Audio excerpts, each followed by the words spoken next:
Dhurandhar cinema గురించి ఎందుకు ఇంత చర్చ జరుగుతోంది? దేశవ్యాప్తంగా విస్తృతమైన చర్చ ఎందుకు అంటే ఒక్క దురంధర్ సినిమా బాలీవుడ్ మాస్కుల వెనక దాగి ఉన్న భయంకరమైన నేరేటివ్ను బయటపెట్టింది. దురంధర్ సినిమా చాలా మంది బాలీవుడ్ పెద్దలకు, బాలీవుడ్ క్రిటిక్స్ కు షాక్ ఇచ్చింది. చాలా విషయాలు ఆసక్తికరమైనవి దురంధర్లో ఉన్నాయి. బాలీవుడ్ క్రిటిక్స్ ఎజెండాను చీల్చి చెండాడి అవతల పారేశాయి. అందుకని చెప్పి దురంధర్ కు సంబంధించిన చర్చ జరుగుతోంది. దురంధర్ ను పనిగట్టుకుని మొట్టమొదటి 3-4 రోజులు కొంతమంది విపరీతంగా ట్రోల్ చేశారు. ఎవరి ట్రోల్ చేసిన వాళ్ళు అంటే దాని వెనకున్నది ఎవరు అనంటే రకరకాల లెఫ్ట్ లిబరల్ ఎజెండాలతో, ఎర్రచొక్కా ఎజెండాలతో, ప్రో పాకిస్తానీ ఎజెండాలతో, భారతదేశం విచ్ఛిన్నమవ్వాలి అన్నటువంటి ఎజెండాలతో ఉన్న రకరకాల శక్తులు ఆ ప్రయత్నాలు చేశాయి. కానీ దురంధర్ సినిమా తట్టుకొని నిలబడింది. ఏముంది దురంధర్ సినిమాలో అంతగా ఆ బాలీవుడ్ పెద్దలను, క్రిటిక్స్ను భయపెట్టడానికి ఏముంది అందులో? ఈ వీడియోలో చాలా ఆసక్తికరమైన విషయాలు నేను మీకు చెప్పబోతూ ఉన్నాను. అన్నట్టు దానికంటే ముందు ఒక్క చిన్న విషయం, ఖచ్చితంగా వీడియోకు లైక్ కొట్టండి. లైక్ కొట్టి మరీ వీడియో చూడండి. లైక్ కొట్టకుండా వీడియో చూడకండి. లైక్స్ చాలా ముఖ్యం. అలాగే కామెంట్ సెక్షన్లో మీరు రాసే ప్రతి కామెంట్ చాలా కీలకం. సో ఖచ్చితంగా కామెంట్ సెక్షన్లో మీ అభిప్రాయాలు రాసి మాతో పంచుకోండి. అన్నట్టు వందే మాతరం పూర్తి గీతాన్ని నేను పాడి లిరికల్ వీడియో 3 రోజుల క్రితం మా ఛానల్లో పెట్టాను. చూడండి. ఈ వీడియో కింద కామెంట్ సెక్షన్లోను, డిస్క్రిప్షన్లోను ఆ వీడియో లింక్ ఇస్తూ ఉన్నాను, మర్చిపోకండి. ఇక విషయానికి వస్తే, కొంతమంది బాలీవుడ్ క్రిటిక్స్ రెగ్యులర్గా రివ్యూలు ఇచ్చేవాళ్ళు, చాలా సంవత్సరాల నుంచి ఇండస్ట్రీలో పాతుకుపోయిన క్రిటిక్స్ ఈ సినిమాని పట్టుకుని ఇది టాక్సిక్ మాస్కులినిటీ, టెస్టోస్టిరాన్ చూపించుకోవడము అలాంటివి తప్ప ఇందులో ఏమున్నాయి అన్నట్టు మాట్లాడడం మొదలు పెట్టారు. అలాంటి బాలీవుడ్ క్రిటిక్స్ మర్చిపోయిన పాయింట్ ఏంటంటే, తోడేళ్లతోనూ భయంకరమైన క్రూర మృగాలతోనూ పోట్లాడేటప్పుడు చెట్టె చిలకమ్మ అమ్మ కొట్టిందా, చుక్కు రైలు వస్తుందా అని చెప్పి చిన్నపిల్లల పాటలు, నర్సరీ రైములు పాడుకుంటూ కూర్చుంటారా? లేకపోతే తోడేళ్లతో, క్రూర మృగాలతో పోరాటం చేసేటప్పుడు శరీరంలో ఉన్నటువంటి మగతనం, ఉబ్బికి వచ్చే testosterone, adrenaline thumping powerful characters ఉంటాయా, ఉండవా? అదే ఉంది దురంధర్ లోపల. పాకిస్తానీ తీవ్రవాదులను అంతం చేయడము, ఇది దురంధర్ సినిమాలో ఉంది. ఇది బాలీవుడ్లో ఉండే కొంతమంది క్రిటిక్స్ కు నచ్చలేదు, చాలా ఫీల్ అయిపోతూ ఉన్నారు. అన్నట్టు అర్జున్ రెడ్డి అలియాస్ కబీర్ సింగ్ సినిమా వచ్చినప్పుడు, యానిమల్ సినిమా వచ్చినప్పుడు ఈ టాక్సిక్ మాస్కులినిటీకి సంబంధించిన చర్చ జరిగింది బాలీవుడ్ క్రిటిక్స్ మధ్య. సింపుల్ అండి. స్త్రీల మీద హింస చేయడము, స్త్రీల మీద పురుష అహంకారాన్ని, పురుషాధిక్యతను చూపిస్తూ వాళ్ళను అణిచివేసే ప్రయత్నాలు చేయడము ఎవరైనా చేశారనుకోండి, డెఫినెట్ గా అది టాక్సిక్ మాస్కులినిటీ కింద వస్తుంది. మనం మాట్లాడాలి. ఫర్ ఎగ్జాంపుల్ బిగ్ బాస్ తెలుగులో మీరు అలాంటి వాళ్ళని చూడొచ్చు. బిగ్ బాస్ 3లో చూడొచ్చు, బిగ్ బాస్ 5లో చూడొచ్చు, బిగ్ బాస్ 6లో చూడొచ్చు, బిగ్ బాస్ 7లో చూడొచ్చు. అలాంటి దిక్కుమాలిన దరిద్రులను చాలా కాలం పాటు జనం లాగారు. మన తెలుగు ప్రేక్షకులు సైకోగాళ్లలాగా బిహేవ్ చేసినటువంటి వాళ్ళని కూడా లాగారు. అక్కడ మనం టాక్సిక్ మాస్కులినిటీ చూడొచ్చు. కానీ దురంధర్ సినిమాలో పాకిస్తానీ తీవ్రవాదులను అంతం చేయడానికి భారతీయ గూఢచారి అక్కడికి వెళ్ళి ఎన్ని కష్టాలు పడుతూ ఉంటాడు, ఏం చేస్తుంటాడు, ఎట్లా తన పవర్ చూపిస్తాడు అవకాశం వచ్చినప్పుడు, ఇది మొత్తం సినిమాలో ఉంది. ఇది నచ్చక బాలీవుడ్ క్రిటిక్స్, సీనియర్ రివ్యూవర్స్ ఈ సినిమాను చంపేయడానికి కంకణం కట్టుకొని మొట్టమొదటి 2-3 రోజులు ఫుల్ నెగిటివ్ ప్రొపగండా చేశారు. ఈ టాక్సిక్ మాస్కులినిటీ ఉంది, టెస్టోస్టిరాన్ ప్రదర్శన ఉంది అని చెప్పి మాట్లాడడం మొదలుపెట్టారు. ఒక్కసారిగా దురంధర్ ఒక వేవ్ లాగా పైకి లేచి బ్లాక్ బస్టర్ అవుతూ ముందుకు దూసుకెళ్తుంటే ఒక్కొక్క బాలీవుడ్ క్రిటిక్ గుండెల్లో రైళ్లు పరిగెడుతూ ఉన్నాయి. దురంధర్లో దాచిపెడుతూ, మాస్కులు కప్పుతూ ఏమీ చూపించలేదు.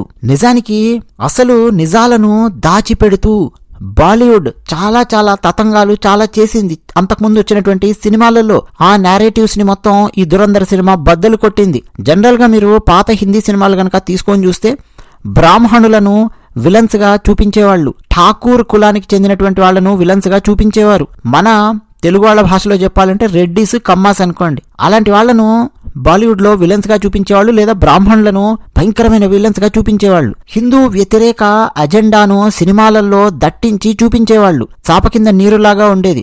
ఏ ఠాకూర్ అని చెప్పి హీరో డైలాగులు చెప్తూ ఉంటాడు, హీరో కులం పేరు ఉండదు, కానీ విలన్ కులం పేరు మాత్రం మన బ్రెయిన్లో పడే విధంగా ఎస్టాబ్లిష్ చేసేవాళ్ళు. ఇదంతా సబ్లిమినల్ మెసేజింగ్ అని చెప్పి నేను చాలా సందర్భాలలో చెప్పాను. అంటే ఏంటి, ఈజీగా మనకు అర్థం కాదు, కానీ మన మైండ్ మీద దాని ఇంపాక్ట్ పడుతుంది. హిందీ సినిమాలకు సంబంధించి కంటే తెలుగు సినిమాలకు సంబంధించిన ఉదాహరణ నేను కనుక మీకు చెప్తే టకటక టకటక టకటక అర్థమైపోతుంది. రాజమౌళి గారి సినిమాలు ఫర్ ఎగ్జాంపుల్ మీరు ఛత్రపతి సినిమా తీసుకొని చూడండి. అందులో రాజ్ బిహారీ అని చెప్పి ఉంటాడు, బొట్టు పెట్టుకొని ఉంటాడు. చూడగానే మీకు ఇతను హిందువు అని చెప్పి అర్థం అవుతుంది. విక్రమార్కుడు సినిమా గుర్తుంది కదా, అందులో విలన్ గోమూత్రం తాగుతూ ఉంటాడు.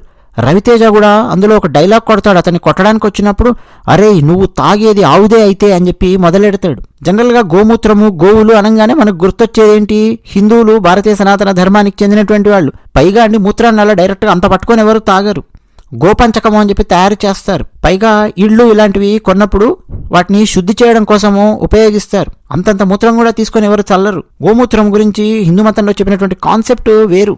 కానీ రాజమౌళి విక్రమార్కుల్లో ఎలా చూపించాడో చూసారా, అది సబ్లిమినల్ మెసేజింగ్. మనం ఆ సినిమా చూసిన తర్వాత బయట ఎవరైనా సరే గోమూత్రం గురించి మాట్లాడుతున్నా ఏదైనా మాట్లాడుతున్నా మనకి తెలియకుండా ఒక విలని అనేది మన బ్రెయిన్లో రన్ అవుతూ ఉంటుంది. మన బ్రెయిన్లో అది రన్ అవుతుందనే విషయం కూడా మనకు కాన్షియస్గా తెలియదు. అదే మీరు మగధీరా సినిమా చూడండి, ముస్లిం గెటప్లో ఉన్నటువంటి శ్రీహరి గారు ఫస్ట్ చాలా పవర్ఫుల్ డైలాగుతో ఎంటర్ అవుతారు. ఆ రామ్ చరణ్ 100 మందిని దాదాపు నరికే సీన్ వచ్చేసరికి శ్రీహరి ఇట్లా మారిపోయి ఫుల్ ఏడ్చేస్తూ ఆ రామ్ చరణ్ పాత్రకు ఫుల్ ఫ్యాన్ అయిపోతాడు, ఆ కాలభైరవ పాత్రకు. అంటే ముస్లిం మతానికి చెందినటువంటి పాత్ర అవుతుంది అనేది మనకు అర్థమవుతూ ఉంటుంది. అతని లోపల ఒక లాజిక్ ఉంది, హిందూ వీరుణ్ణి అప్రిషియేట్ చేయగలిగే సామర్థ్యం ఉంది, హ్యుమానిటీ ఉంది, ఇన్ని అర్థమవుతుంటాయి మనకి. అదే పక్కన ఇంకోటి ఉంటాడు చూసారా, వాడు హిందువు, వాడు విలన్ అనేది మన బ్రెయిన్లో పడుతూ ఉంటుంది. మర్యాదరామ్ అనే సినిమా చూడండి, అందులో విలన్ పచ్చి నెత్తురు దాగే ఫ్యాక్షనిస్టు. ఆ ఫ్యాక్షనిస్ట్ ఇంటి లోపల ఆవులు ఎద్దులు అవన్నీ లోపల ఉంటాయి. అంటే హిందువులు అనేది ఒకటి మనకు మైండ్లో పడుతూ ఉంటుంది సబ్లిమినల్గా. సో ఇవన్నీ ఎగ్జాంపుల్స్ అండి. అదే ఒక కైండ్ ఆఫ్ సాఫ్ట్ కమ్యూనిస్ట్ భావజాలాన్ని తీసుకొని రావడం. అంటే డైరెక్ట్గా కమ్యూనిజం అంటే ఆర్ నారాయణమూర్తి గారి సినిమాలు, మాదాల రంగారావు గారి సినిమాలు, ఇలాంటి సినిమాలు ఉండేవి, పీపుల్స్ ఎన్కౌంటర్లు ఇలాంటివి. ఇట్లా కాకుండా ఇది ఒక kind of soft communism, soft ఎరచక భావజాలం, నాస్తిక భావజాలం, లెఫ్ట్ లిబరల్స్ భావజాలం.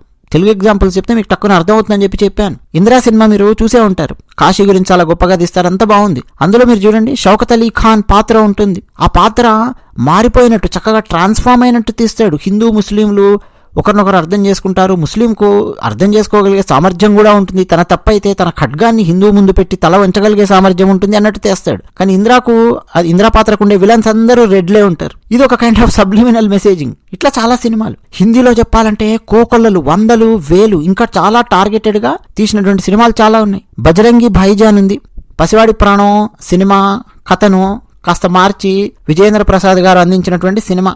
అందులో పాకిస్తానీలు చాలా స్వీట్గా, పాకిస్తానీలు చాలా మంచివాళ్లుగా మనకు చూపిస్తారు. మై హూనా సినిమా ఉంటుంది, ఆ మిస్అండర్స్టాండింగ్స్ మాత్రం ఉంటాయి తప్ప పెద్ద సమస్య ఏమీ లేదు పాకిస్తానీల నుంచి అన్న పాయింట్స్ అందులో పెడతాడు. అలాగే టైగర్ సిరీస్ గురించి నేను ఆల్రెడీ దురంధర్ సినిమా రివ్యూ ఇచ్చినప్పుడు నేను మాట్లాడాను. కావాలంటే మీరు నేను ఇచ్చిన దురంధర్ సినిమా రివ్యూ కూడా చూడండి ఈ వీడియో తర్వాత, అందులో కూడా నేను చాలా విషయాలు చెప్పాను. టైగర్ జిందా హై ఇలాంటి సినిమాలు ఉన్నాయి చూసారా, సల్మాన్ ఖాన్వి. అందులో కత్రినా కైఫ్ హీరోయిన్ ఉంటుంది, సల్మాన్ ఖాన్ ఏమో భారతదేశానికి చెందినటువంటి రా ఏజెంట్, కత్రినా కైఫ్ ఏమో పాకిస్తాన్కి చెందినటువంటి ISI ఏజెంట్. వీళ్ళిద్దరూ ప్రేమలో పడతారు, వీళ్ళకి అప్పచెప్పిన పనులన్నీ పక్కన పెట్టేస్తారు. వీళ్ళు ప్రేమలో పడి ఎక్కడో పారిపోయి క్యూబాలో కాపురం పెడతారు. ఒక ప్లేస్ నుంచి మరో ప్లేస్ కి మారుతూ వీళ్ళు ఎంజాయ్ చేస్తూ ఉంటారు. ఇది టైగర్ సిరీస్ లో మనం చూసేటటువంటి కహానీలు. ఎక్కడైనా పాకిస్తానీ ISI ఏజెంట్లు భారతదేశానికి చెందినటువంటి రా ఏజెంట్లు కలిసి పనిచేస్తారండి. వాడు నిరంతరం మన దేశాన్ని నాశనం చేయాలని చెప్పి ప్లాన్ చేస్తున్నాడు. వాడు దురంధర్లో ఇది చూపించాడు. వాడు పాకిస్తానోడు ఎట్లా భారతదేశాన్ని నాశనం చేయడానికి ప్రయత్నం చేస్తున్నాడు అన్నది డైరెక్ట్ గా ఓపెన్ గా రాగా చూపించాడు. పఠాన్ సినిమా చూసే ఉంటారు కదా మీరు, షారుఖ్ ఖాన్ది. అందులో దీపికా పదుకొనే ఉంటుంది. ఎవరామే ISI ఏజెంట్. వీళ్ళిద్దరూ కలిసి ఆ రష్యాలో అదేదో కొట్టేయడానికి వెళ్తారు. మళ్ళీ పఠాన్ సినిమాలో విలన్ ఎవరనుకుంటున్నారు మీరు, ఒకప్పటి భారత మాజీ రా ఏజెంట్ జాన్ అబ్రహం పాత్ర, అతను విలను. అంటే ఒక రకంగా అండి 0.5 యుద్ధము అని చెప్పి మనం మాట్లాడుకుంటుంటాం చూసారా. భారతదేశం నిజంగా యుద్ధం చేయాల్సి వస్తే 2.5 యుద్ధం చేయాల్సి వస్తుంది అన్నారు. ఈ 2.5 ఏంటి, 2 అంటే 1 పాకిస్తాన్, 2 చైనా, 0.5 ఏమిటి మన భారతదేశంలో ఉన్నటువంటి ఇలాంటి భయంకరమైన నారేటివ్స్ బిల్డ్ చేసినటువంటి వాళ్ళతో యుద్ధం చేయాల్సి వస్తుంది. ఇవన్నీ ఇప్పుడు నేను చెప్పినటువంటి పాత సినిమాలండి. ఇవన్నీ సినిమాలు తీయడం మాత్రమే కాదు, ఇది ఒక నేరేటివ్ ఇంజనీరింగ్ అని చెప్పి పిలుస్తారు. సైబర్ సెక్యూరిటీలో ఎలాగైతే సోషల్ ఇంజనీరింగ్ అన్న కాన్సెప్ట్ ఉందో, ఇదంతా నేరేటివ్ ఇంజనీరింగ్ అనమాట. ఎన్నో సంవత్సరాలుగా మన భారతీయుల మీద బాలీవుడ్ చేసినటువంటిది. మరి ఇందులో దురంధర్లో డైరెక్ట్ గా అండి పాకిస్తాన్ వాడిని విలన్స్ గా చూపించారు. అంతకుముందు సినిమాలలో కూడా కొన్ని సినిమాలలో పాకిస్తాన్ వాళ్ళని విలన్లుగా చూపించారు కదండి అంటారేమో. కాదు కాదు కాదు, ఇక్కడ అసలు ఈ సినిమాలో ఆ పాకిస్తాన్ లో ఉన్నటువంటి వాళ్ళు చేసే అరాచకాలు, అకృత్యాలు, అఘాయిత్యాలు, క్రూరత్వము, ఎంత భయంకరమైన తీవ్రవాదులు ఉన్నారో ఆ క్రూరత్వాన్ని చాలా చాలా రాగా చూపించాడు సినిమాలో. కొంతమంది డైరెక్టర్లు కమ్యూనిస్టులు కారు, లెఫ్ట్ లిబరల్స్ కారు, హిందువులే, భక్తులే, కానీ ఒక నేరేటివ్ కంఫర్ట్ జోన్ లో కూర్చొని ఉంటారు. ఫర్ ఎగ్జాంపుల్ రాఘవేంద్ర రావు గారు చిరంజీవి గారితో తీసిన రౌడీ అల్లుడు సినిమా ఉంది. అందులో ఐరన్ లెగ్ శాస్త్రి అయ్య బాబోయ్ అందులో గుడ్డు ఉంటదండే నేను తిననండే అని చెప్పి అంటున్నా సరే, బలవంతంగా గుడ్డు ఉంది ఉన్నటువంటి ఆ బన్నుని చిరంజీవి పాత్ర ఐరన్ లెగ్ శాస్త్రి నోట్లో వేసి కుక్కుతుంది. ఇప్పుడు నేను చిన్నప్పుడు ఈ సీన్ సినిమా థియేటర్లో చూస్తూ ఉన్నప్పుడు నేను నవ్వుకున్నాను, ఫుల్ ఎంజాయ్ చేసాము. బయటకు వచ్చి కూడా ఒరే సినిమాలో ఒకడు బాగా లావు ఉంటాడరా, టుంబు టుంబు ఉంటాడరా, చిరంజీవి వచ్చి గొడ్డ ఉంటుందంటావరా ఏట్రా అని చెప్పి బన్ను తీసి నోట్లో కుక్కుతాడరా అని చెప్పి నవ్వుకుంటూ మాట్లాడి ఉంటాను నేను చాలా చిన్నప్పుడు. కానీ మనలో ఎవ్వరికీ కూడా రానటువంటి ఐడియా అసలు సత్యం ఏంటో తెలుసా? అదే ఐరన్ లెగ్ శాస్త్రి పాత్ర ప్లేస్లో ఎవరో ఒక ముస్లిము ఉన్నట్టు ఊహించుకోండి. అదే చిరంజీవి పాత్ర ఆ ముస్లిము తినకూడనటువంటి ఒక పదార్థాన్ని బలవంతంగా నోట్లో కుక్కుతున్నాడు అనుకోండి. ప్రపంచంలో ఉన్నటువంటి ముస్లింలు ఎవ్వరూ కూడా అస్సలు తిననటువంటి ఒక మాంసం ఉందండి, తినరు వాళ్ళు, అసహ్యం వాళ్ళకి. దాన్ని బలవంతంగా నోట్లో కుక్కే ప్రయత్నం చేశాడు అనుకోండి, అదే చిరంజీవి పాత్ర. పైగా పిచ్చోళ్లాగా యాక్ట్ చేయడానికి వచ్చానని చెప్తాడు కాబట్టి రౌడీ అల్లుల్లో అదే కారణం చెప్పి నోట్లో పెట్టమని చూద్దాం. రాఘవేంద్రరావు గారి పుంగి బజాయించేవాళ్ళు ముస్లిమ్స్ అందరూ కలిసి. సినిమా థియేటర్లో తెరలు చిరిగిపోయేవి, సీట్లు పగిలిపోయేవి. ఆ తర్వాత చిరంజీవి గారి సినిమాలు ఏమైపోయేవో మీరు ఊహించుకోవచ్చు. కోర్టు కేసులు ఏమేమయ్యేవో మీరు ఆలోచించుకోవచ్చు. కానీ మన పెద్దవాళ్ళు ఎవరు ఆలోచించలేకపోయారు అప్పుడు. మనం కూడా ఆ తర్వాత చాలా చాలా మనం ఆలోచించలేకపోయాం ఇలాంటి సీన్స్ అవన్నీ మనం చూసినప్పుడు. ఎందుకు అనంటే మన చర్మాలన్నీ దున్నపోతు చర్మాల్లాగా తయారైపోయాయి, ఇమ్యూన్ అయిపోయి ఉన్నాం మనం. హిందువుల మీద కామెడీలు ఇలాంటివన్నీ చేస్తూ ఉన్నప్పుడు అని చెప్పి నవ్వుకుంటూ వచ్చాం తప్ప మనము చిన్నప్పటి నుంచి అది తప్పురా బాబు అని చెప్పే క్రిటిక్ లేడు. క్రిటిక్స్ ఎవరు ఖండించరు, పెద్దవాళ్ళు ఎవరు ఖండించరు, అదంతే. మరి ఎవడో ఒకడొచ్చి చెప్పాలి కదా, ఒరే దిక్కుమాలిన దరిద్రులారా, పాకిస్తాన్ లోపల ఎంతో మంది హిందువులను బలవంతంగా మత మార్పిళ్లు చేశారు, వాళ్ళకు సుంతీలు చేశారు, అమ్మాయిలను బలవంతంగా ముస్లింలకు నిఖాలు చేశారు. పాకిస్తాన్లో చెప్తున్నాను, బలవంతంగా గోమాంసం తినిపించారు పాకిస్తాన్లో. అవి తట్టుకోలేక పారిపోయి బార్డర్ దాటి వచ్చినటువంటి వాళ్లకు CAA అన్నటువంటి ఒక భరోసా ఇచ్చింది నరేంద్ర మోదీ గారి ప్రభుత్వము అని చెప్పి ఎవడైనా చెప్పాలి కదా. ఎవడు చెప్తాడండి? ఏ సినిమాలో చెప్తారండి? ఎంతసేపు నాలాంటి యూట్యూబరో ఇంకెవరో మాడుతూ ఉంటే ఎక్కడో రాస్తూ ఉంటే అది ఎక్కువ మందికి వెళ్ళదు కదా. సినిమాలో వచ్చి పడితే ఎక్కువ మందికి వెళ్తుంది. ఇప్పుడు బాలీవుడ్ నేరేటివ్ అనేది మారి తీరాలి. దురంధర్ సినిమా అదే చెప్తోంది. ఈ సీన్స్ లేవు గానీ చెప్తున్నాను, పాకిస్తాన్లో ఉండేటటువంటి చాలా సీన్స్ చాలా రాగా చూపించాడు. అసలు మన వాళ్ళు దొరికితే ఎంత భయంకరంగా పాకిస్తాన్లో ట్రీట్ చేస్తారో అనేది చూపించాడు. పాకిస్తాన్ సైనికులు దొరికితే మన వాళ్ళు ఎంత చక్కగా ట్రీట్ చేస్తాము అన్నది మన భారత ఆర్మీకి చెందినటువంటి వాళ్ళని అడిగితే చెప్తారు. జెనీవా ఒప్పందం ప్రకారము దొరికినటువంటి యుద్ధ ఖైదీలను చాలా జాగ్రత్తగా చూసుకుంటుంది భారత ప్రభుత్వము, చాలా జాగ్రత్తగా మళ్ళా అప్పగిస్తుంది అప్పగించాల్సిన టైం వచ్చినప్పుడు. పాకిస్తాను చాలా చాలా దారుణంగా ట్రీట్ చేస్తుంది. శరీరం మీద 1000 మేకులు కొడతారు. అలాంటి సీన్స్ ఉంటాయి దురంధర్లో. కొన్ని డైలాగ్స్ తో అర్థమవుతాయి, కొన్ని డైరెక్ట్ సీన్స్ తో అర్థమవుతాయి. తలకాయలతో ఫుట్బాల్ ఆడుకోవడాలు, పాకిస్తాన్ నుండి తీవ్రవాదులు, ఇవన్నీ చూపిస్తాడు సినిమాలో. ఒరే మా పాకిస్తాన్ వాళ్ళని ఇంత దారుణంగా చూపిస్తావరా నువ్వు అని చెప్పి బాలీవుడ్ క్రిటిక్స్ కి ఒళ్ళు మండిపోతుంది. అందుకని ట్రోలర్స్, క్రిటిక్స్ వీళ్ళందరూ రంగంలోకి దిగారనమాట. కానీ వీళ్ళందరూ ఓడిపోయారు. మరో పాయింట్ ఏంటంటే కాంగ్రెస్ దాచిపెట్టినటువంటి చాలా చాలా విషయాలు ఈ సినిమా ద్వారా చర్చకొచ్చాయి. దొంగ నోట్లు మన భారతదేశంలో ఎలా చలామణి అయ్యాయి, ఎట్లా మన భారత ఆర్థిక వ్యవస్థను దొంగ ఓట్లు నాశనం చేశాయి అన్న పాయింట్ ఈ సినిమాలో మాట్లాడతాడు. అసలు ఫేక్ నోట్స్ కి సంబంధించి చాలా పెద్ద కుట్ర, చాలా పెద్ద కాన్స్పిరసీ ఉందండి మన భారతదేశంలో. ఈ సినిమాలో ఆ రూట్స్ లోపలికి వెళ్లి ఒక గిల్లి వదులుతాడు. మాధవ్ అని చెప్పే ప్రతి డైలాగు వెనక ఒక చరిత్ర ఉంటది. మీరు చాలా జాగ్రత్తగా గమనిస్తే మన భారతదేశానికి చెందినటువంటి 500 రూపాయల నోట్ల ప్రింటింగ్ ఆ ప్లేట్స్ ఉంటాయి కదా, అవి ఒకప్పటి ఫైనాన్స్ మినిస్టరు, ఆయన కొడుకు, వీళ్ళు కలిసి ఎట్లా ఏమేం చేశారు, పాకిస్తానీలకు ఎట్లా అమ్ముడుపోయారు, ఏమేం చేశారు అన్నది చర్చకు వస్తోంది. అంతెందుకండి, కాంగ్రెస్ అధికారంలో ఉన్న టైంలో ప్రణబ్ ముఖర్జీ గారికి మధ్యలో ఒకసారి ఆర్థిక శాఖ అప్పగించారు. ఆ టైంలో ప్రణబ్ ముఖర్జీ గారు వచ్చి రాగానే యూరప్ లో ఉన్న ఒకానొక కంపెనీతో ఉన్న కాంట్రాక్ట్ రద్దు చేసి పారేశారు. ఏంటి ఆ కంపెనీ ఏం చేస్తుంది అంటే, మన భారతదేశానికి ఈ 500 రూపాయల నోట్లు పబ్లిష్ చేయడానికి ఆ పేపర్ను సప్లై చేస్తుంది. ఒక స్పెషలైజ్డ్ పేపర్ ఉంటుంది, అలాంటిది ఒకటి. అలాగే థ్రెడ్ ఉంటుంది చూసారా, మనము రూపాయి నోట్లు తీసుకొని చూస్తే 500 నోటు లోపల థ్రెడ్ ఉంటుంది. అదొక పర్టికులర్ టెక్నాలజీతో డిజైన్ అయ్యేటటువంటిది అనమాట. ఏ కంపెనీ అయితే మన భారతదేశానికి అప్పుడు సప్లై చేస్తూ వస్తోందో సేమ్ కంపెనీ పాకిస్తాన్ కూడా వాళ్ళ నోట్లు పబ్లిష్ చేసుకోవడానికి కావాల్సిన పేపర్లు అవి ఆ టెక్నాలజీని అందిస్తోంది. అసలు అలా ఎలా పెట్టారండి? మన భారతదేశానికి చెందినటువంటి శత్రుదేశం పాకిస్తాను సేమ్ కంపెనీ మనకు నోట్లకు సంబంధించిన మెటీరియల్ అదంతా సప్లై చేస్తూ సేమ్ పాకిస్తాన్ వాడికి కూడా సప్లై చేస్తోంది అనుకోండి, అక్కడ ఏదో ఒకటి తేడా జరిగే అవకాశం ఉందా లేదా? అదే జరిగింది. అక్కడ మనకు సంబంధించినటువంటి విషయాలు, రహస్యాలు పాకిస్తాన్ లో ఉన్నటువంటి వాళ్ళకు కూడా తెలిసాయి. ఎవరికి? డైరెక్ట్ ఐఎస్ఐ వాళ్ళకి తెలిసాయి. వాళ్ళు ఐఎస్ఐ వాళ్ళు ఆ టైంలో ప్రింటింగ్ ప్రెస్ లాంటిది పెట్టుకొని వాళ్ళు మన భారతదేశానికి చెందిన 500 నోట్లు ఇవన్నీ గుద్దించి మన భారతదేశం లోపలికి ప్రవేశపెట్టారు. ప్రస్తుతం మధ్యాసియా దేశాలలో ఉన్నటువంటి ఒకానొక దేశం నుంచి నేపాల్కి వెళ్ళి, నేపాల్ నుంచి ఉత్తరప్రదేశ్ గుండా లోపలికి ఎట్లా ప్రవేశపెట్టారు, అలాగే కొన్ని నోట్లను పిఓకే గుండా కాశ్మీర్ లోపలికి ఎట్లా ప్రవేశపెట్టారు. దీనికి సంబంధించిన చర్చ ఇప్పుడు నడుస్తోంది. దురంధర్ సినిమా వచ్చిన తర్వాత ప్రణబ్ ముఖర్జీ గారు బ్యాన్ చేశారు ఆ కంపెనీని. బ్యాన్ చేసిన తర్వాత 2 ఏళ్ల తర్వాత ఇప్పుడు పి చిదంబరం ఆర్థిక శాఖ మంత్రిగా రాగానే కాంగ్రెస్ కు మళ్ళా అదే కంపెనీతో టైఅప్ పెట్టుకున్నాడు, యూరోప్ లో ఉన్న ఆ కంపెనీతో. ఆ తర్వాత ఏం జరిగింది, ఎంత ఆర్థికంగా భారతదేశం నాశనమైంది అన్న విషయం మీ అందరికి తెలిసిందే. మళ్ళీ నరేంద్ర మోదీ గారు వచ్చిన తర్వాత ఆ టైఅప్స్ గియప్స్ అన్ని మొత్తం కట్ చేసి ఆ కంపెనీస్ తో ఏ కంపెనీస్ అయితే మనకు నోట్లు ఇవ్వడానికి టెక్నాలజీని గానీ ఏవైతే ఇస్తూ ఉంటాయో వాటికి పాకిస్తాన్ తో గానీ లేదా ఇతర కొన్ని శత్రు దేశాలు ఇంకా కొన్ని దేశాలు ఉన్నాయి వాటితో గానీ టైఅప్స్ ఏమైనా ఉన్నా అంటే వాళ్ళు కూడా ఆ కంపెనీస్ కి క్లయింట్స్ గా ఉంటే ఎట్టి పరిస్థితుల్లో కూడా ఆ కంపెనీతో మేము మాట్లాడము, ఆ కంపెనీతో మేము టైప్స్ పెట్టుకోము, ముఖ్యంగా ఈ నోట్లకు సంబంధించి అని చెప్పి కాంట్రాక్ట్ ఇమీడియట్ గా రద్దు చేసి పారేశారు. 2016లో పెద్ద నోట్లు రద్దు చేశారు, డిమానిటైజేషన్ చేశారు. డిజిటల్ రెవల్యూషన్ ఎలా పెరిగింది భారతదేశంలో అదంతా ఆ తర్వాత మనకు తెలిసిందే. ఇది ఇప్పుడు చర్చకు వస్తోంది. నిజానికి ఇవన్నీ మనం యూట్యూబ్ లో చాలా సందర్భాలలో మన ఛానల్లో చాలా సార్లు చర్చించుకున్నాం. ఎట్లా కాశ్మీర్ లో రాళ్లు విసరడం ఆగిపోయింది, ఇవన్నీ కూడా. అందుకని చెప్పి ఇప్పుడు ఈ సినిమా వచ్చేసరికి సినిమా స్కేల్ చాలా పెద్దగా ఉంటుంది కదా, యూట్యూబ్ లో మాట్లాడడం కంటే భయం వేస్తుంది అనమాట. బాలీవుడ్ లో ఉన్న చాలా మందికి క్రిటిక్స్ కి, లెఫ్ట్ లిబరల్స్ కి భయం వేస్తుంది. కల్చర్ కు సంబంధించండి, హిందూ కల్చర్ మీద, మన భారతీయ సంస్కృతి మీద భయంకరమైన దాడి సినిమాల ద్వారా చాలా జరిగింది. చాలా చీప్గా చూపించారు అంతకుముందు సినిమాలలో.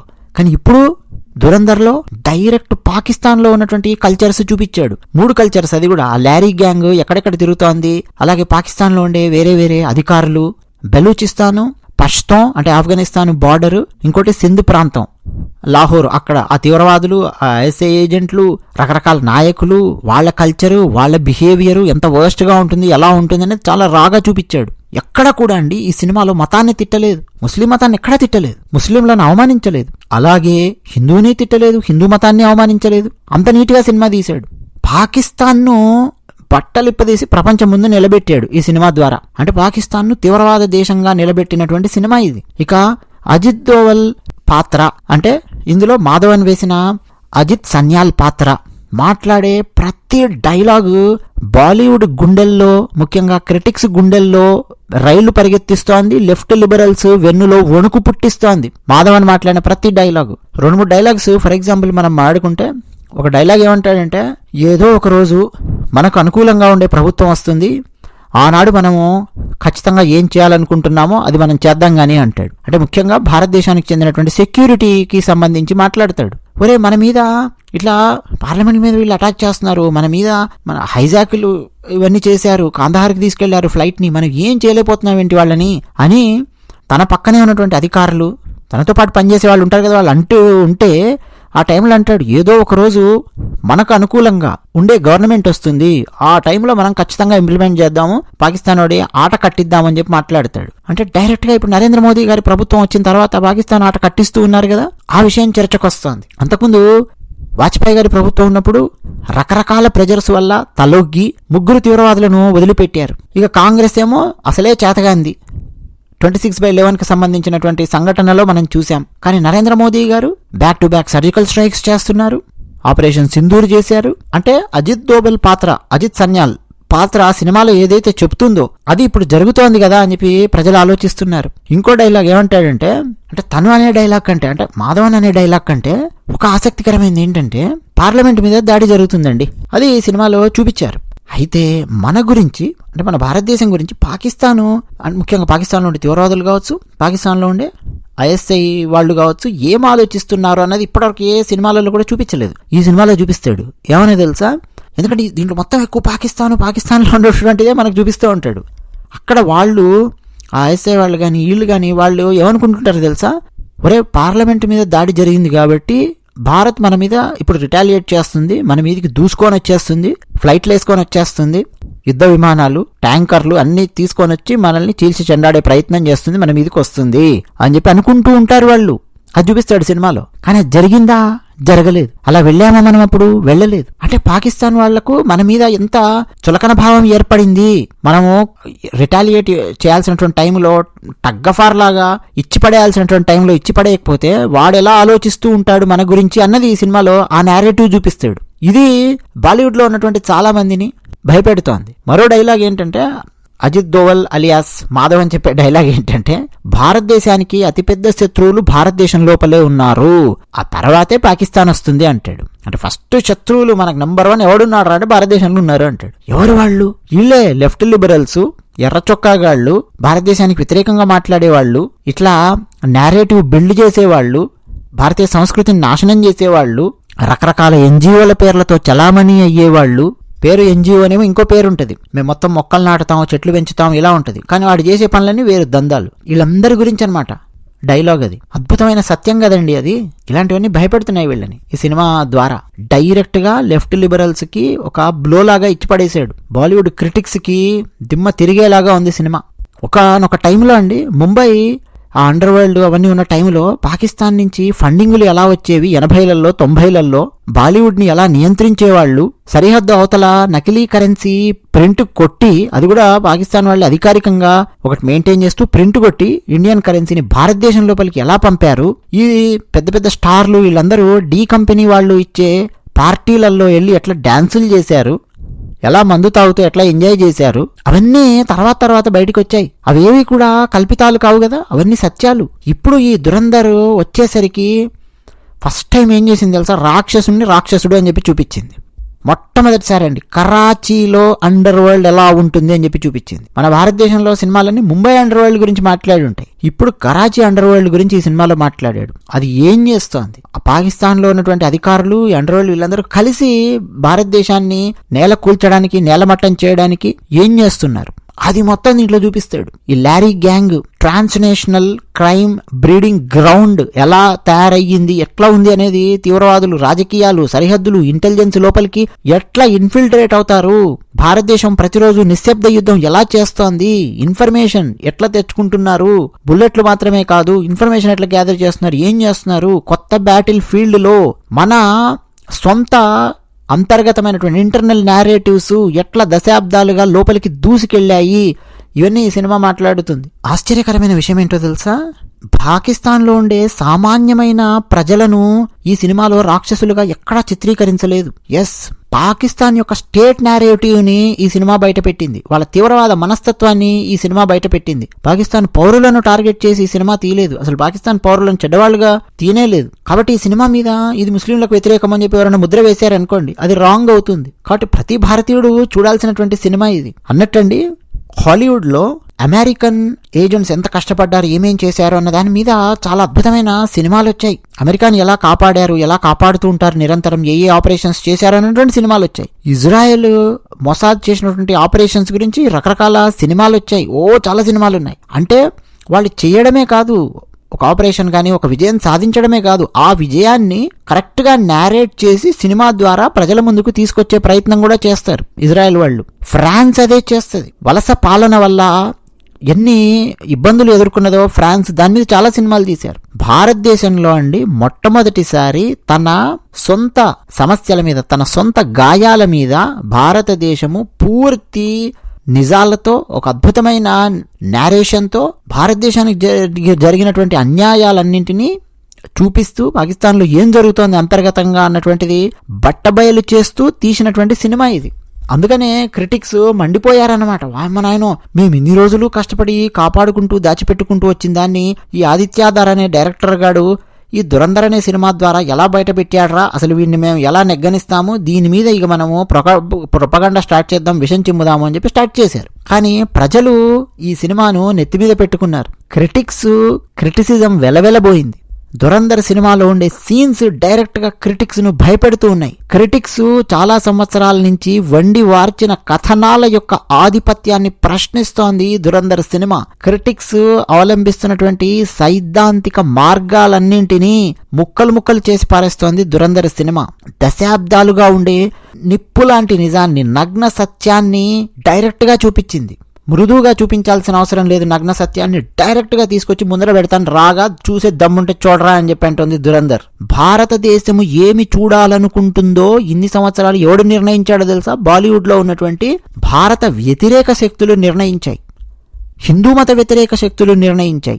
బట్ ఈ సినిమా ఏం చేస్తుంది? ఆ భ్రమను, ఆ భ్రాంతిని చీల్చవతల పారేసింది. కరెక్ట్ గా భారతదేశం ఏం చేసింది, ఏమనుకుంటుంది, ఆ నేరేటివ్ నీకు చూపించగలిగే దమ్ముంటే చూపించు, జనం చూస్తారు అని ఈ సినిమా ప్రూవ్ చేసింది. బాలీవుడ్ ఇన్ని సంవత్సరాల పాటు ఏదైతే దాచిపెట్టిందో దాన్ని చూపించింది ఈ సినిమా.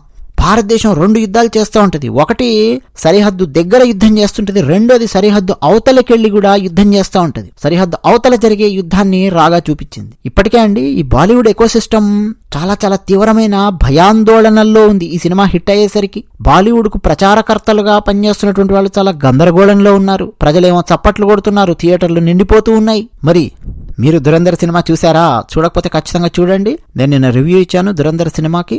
తప్పకుండా నా రివ్యూ కూడా మీరు చూడండి, మర్చిపోకండి. మా ఛానల్కు సబ్స్క్రైబ్ అవ్వండి. మీ అభిప్రాయాలు కామెంట్ సెక్షన్లో రాసి పంచుకుంటున్న ప్రతి ఒక్కరికి ధన్యవాదాలు చెప్తూ ఉన్నాను. అది విషయం.